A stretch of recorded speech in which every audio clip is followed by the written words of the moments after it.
One of the things I admire the most about Steve Jobs was his ability to stay focused and say no.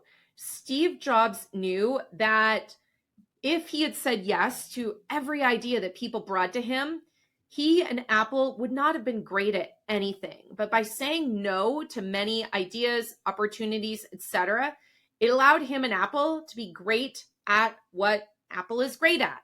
That is a mindset that I really take very, very seriously in my own career and my own business. And when it comes to my business, my UX Job Search Accelerator Career Strategy Lab, I say no to so many things because I'm laser focused on one thing, making Career Strategy Lab the best possible resource for UX and product people to get hired and increase their salaries. And so I want to share more about this focus and this mindset and how I see other UX career coaches maybe not adopting this mindset and what happens as a result of that. So let's dive in.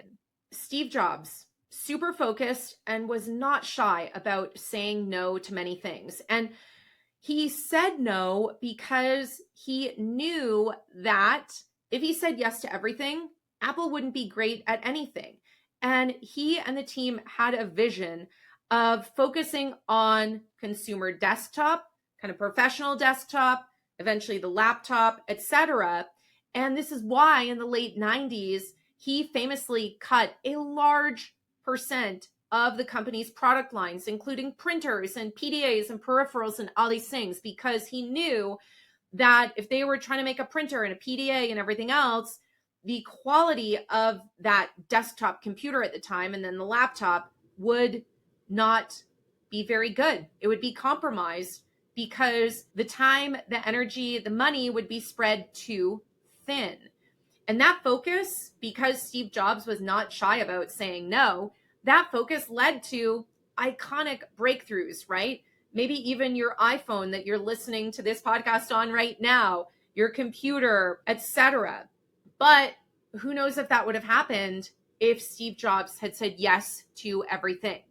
And in the same way, you need to be very intentional about what you say yes to in your career, right? How you spend your time, how you spend your energy, etc. Because if you say yes to everything, how are you going to be great at all of those things, right? It's why I'm such a huge fan of encouraging you to invest your time and energy in timeless skills and not trendy skills, because eventually trendy skills or trendy software may not exist. But if you invest your time and energy in timeless things, then those skills will be with you for many, many years to come. Now, when it comes to my own career, I want to share a little bit more about how I apply this idea of saying no and focus to what I do. So specifically with Career Strategy Lab, one of the things that I notice is that many other people that do UX career coaching, frankly, I don't know how they do everything they say they do, because some of them have full-time jobs. Some of them teach at universities or colleges. Some of them are doing brand sponsorships, sponsored videos, sponsored emails. Some of them have courses on other topics in addition to UX career related things like AI or research or who knows what. And I just think to myself, how in the world can you be delivering on the UX career coaching that you supposedly provide and have the research course, the stakeholder course, the AI course, do the branded emails, and have a full-time job and or teach at a university, right? I honestly have no idea.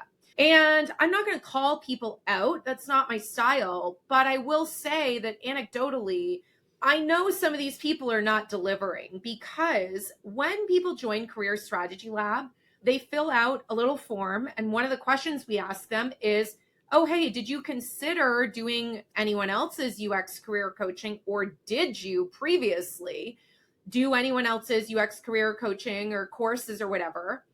And we have definitely had people tell us they've taken other people's courses, programs, etc., and frankly been let down. And I'm summarizing here, but one of the themes is that they only scratch the surface, and that they were not present in their community, if community was a component of said offering, right? And of course, I don't know this for sure because I'm not in everyone else's courses and communities, etc. But the math kind of maths, right? If you're doing 5, 7 other things, how can you really also be great at all of those things? I just don't think it adds up.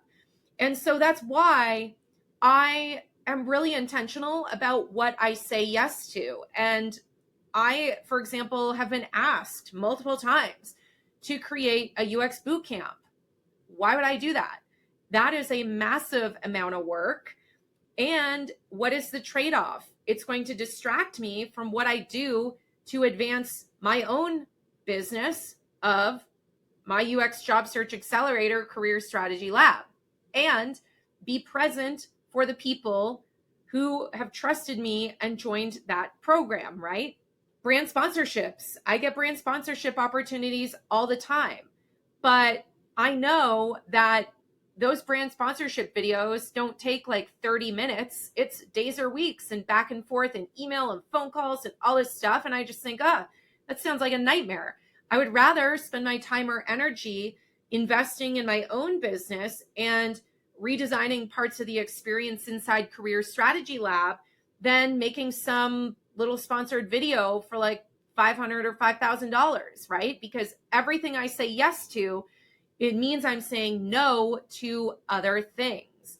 And I'm so laser focused on delivering the best experience possible inside Career Strategy Lab that, and if my team were here, they would say I'm really ruthless about saying no to many ideas, including my own ideas.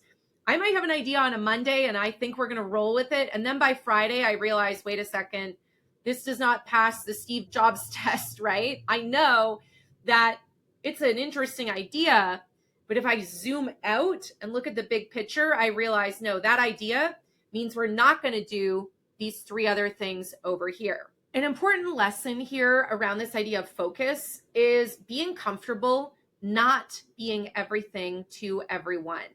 And I know that might seem counterintuitive, but I personally don't want to be everything to everyone, right? And I'm not shy to admit, if someone asks me about design systems, for example, I'm not the design systems person, right? I'm going to go tell them to learn from someone else. If they want me to teach a workshop on UX writing, for example, I'm not going to teach that workshop because I'm not an expert on that. Now, do I know UX writing and content strategy, and do I do it all day long for my own business? Absolutely. But I also know that I have this North Star of being the best possible source for resources, curriculum, community, etc., related to advancing your UX career. So if I say yes to all of a sudden learning everything there is to learn about design systems, that is going to take away from my North Star goal, right? And so I think it's really important to not let your ego take over and fall into this trap of trying to be everything to everyone, and being okay saying, you know what, I'm not the person for that topic, but maybe you should go talk to these 3 other people or something like that, right? Because I know it could be easy to let your ego get in the way, or if it's a brand, for example, in my case, that wants to pay me $500 or $5,000 to make some video, I could think, oh, wow, that's a lot of money. But then I also think, wait a second, if I do this other activity in my business, that could help a lot of people, or that could generate way more than $5,000, in the long term. So saying no and having that focus filter helps really put into perspective how I spend my time and energy, and prevents me from going down that path of wanting to be everything to everyone. But that's never going to happen because I don't want to do that. Another thing I want to point out about this idea of focus, whether it's Apple or me, is that specialization really builds trust and results, right? And because I'm not an expert at everything, it means I have gone deep in a lot of things. And this is not to brag, but it's very similar to Apple, right? Like Apple was not making printers, right? They left that up to like HP, for example. But Apple really nailed the desktop and they really nailed the laptop. Would they have nailed the laptop and the desktop if they also made printers and a bunch of other stuff? Probably not. And in the same way, I really believe that in order for my team and I to be the best possible experts at helping people advance their careers, navigate their job search, etc., we need to say no to other things. And in doing so, we're able to continue to build our very deep and robust knowledge around these topics. And we're able to serve more people.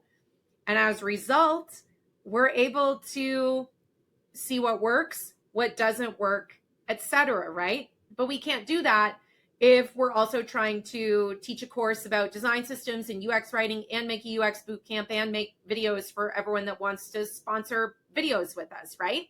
So I thought it would just be interesting to give you some examples of how I have said no to other opportunities that have come my way in the past, 6 months or so, and what I chose to do with my time and energy instead. So I would say about 5 months ago, I had a brand come to me.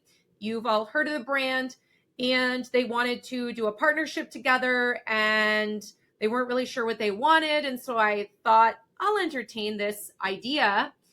And then after, I believe it was 3 or 4 phone calls and many more emails than that, I realized that wasn't going to work. And they kind of lied about their budget. And it was really $500, which was a total waste of my time.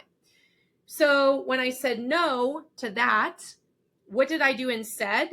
One of the things I did was put into motion a migration from our previous curriculum platform to a new platform so that our community and our curriculum are now all in the same place, which is amazing for the experience, right? It's pretty terrible to have to log into 2 platforms, but that's how it was set up for a while.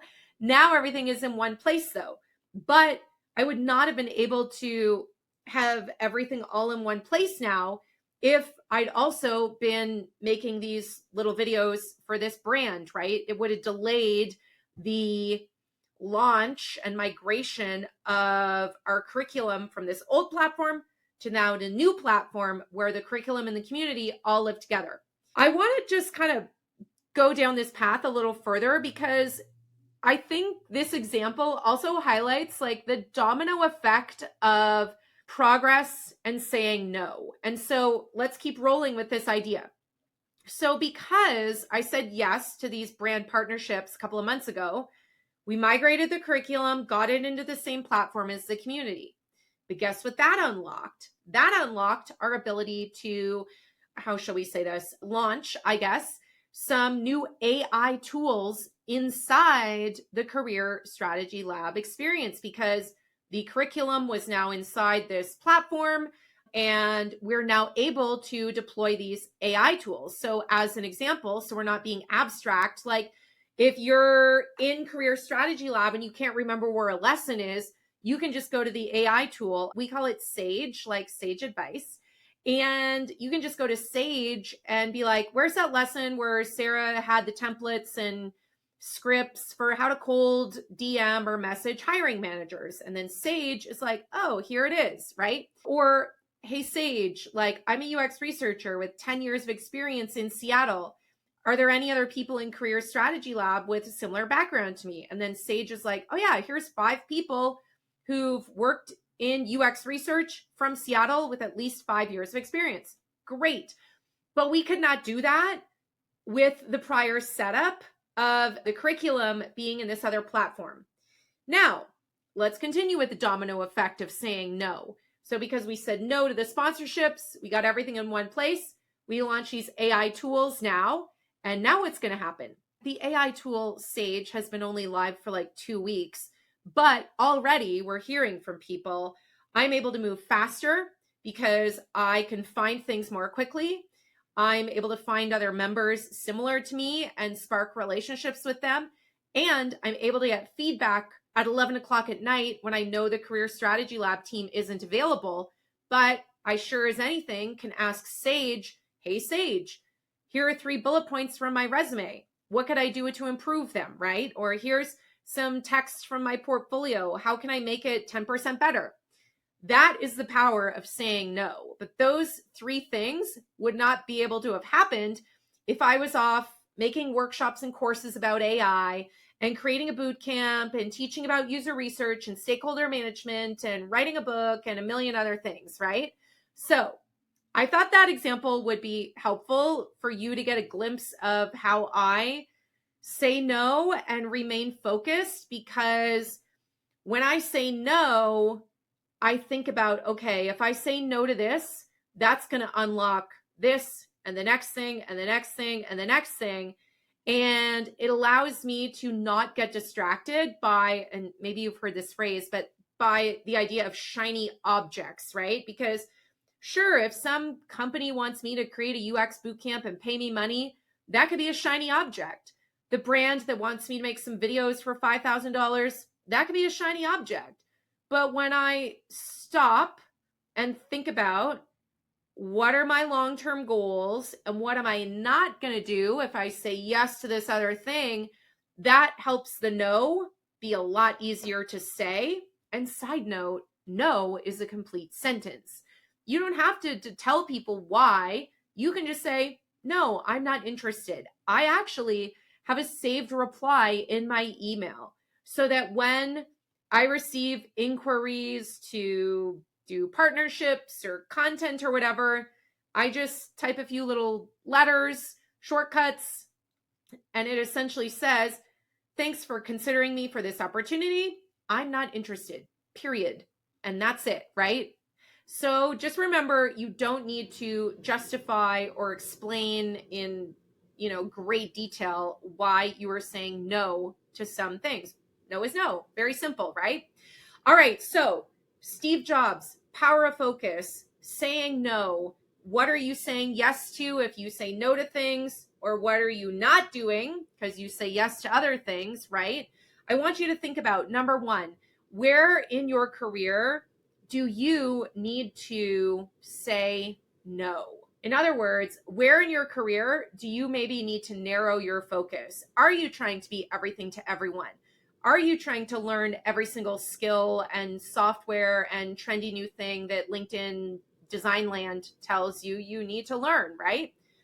Question number 2, if you are currently seeking out UX career coaching, I would challenge you to think about, okay, what else does this person have going on, right?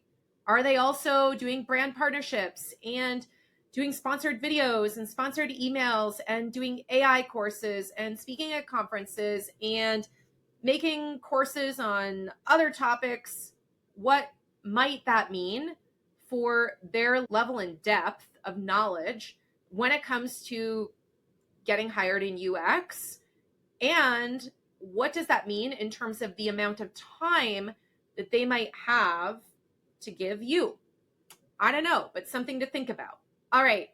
And number 3, can you think of a time in your career when you regretted not saying no to something, right? I think this one's important because I sure as heck have definitely said yes to things that I should not have said yes to. And then when I'm doing that thing, I'm like resenting it. And I'm so mad at myself because I'm thinking of all the other things that I could be doing that are way more valuable than that shiny object that I decided to say yes to. So that's our little lesson for today. The power of no, the trade-off when we say yes to things. What are we saying no to? And the ripple effect that can have in my case, business, but you're smart. You can apply that to your career also. So that is all for today. If you want to learn more about the UX career coaching I do inside my UX Job Search Accelerator Career Strategy Lab, whether you have 20 years of experience, 15 years of experience, 1 year of experience, I would love to tell you more about it. Your first step would just be to go to careerstrategylab.com/hired, and you can learn more. or shoot me a DM on LinkedIn. That's where I'm most active. So you can find me on LinkedIn quite easily, and it will be in the show notes below. All right. That's all I have for you today. I will see you next time.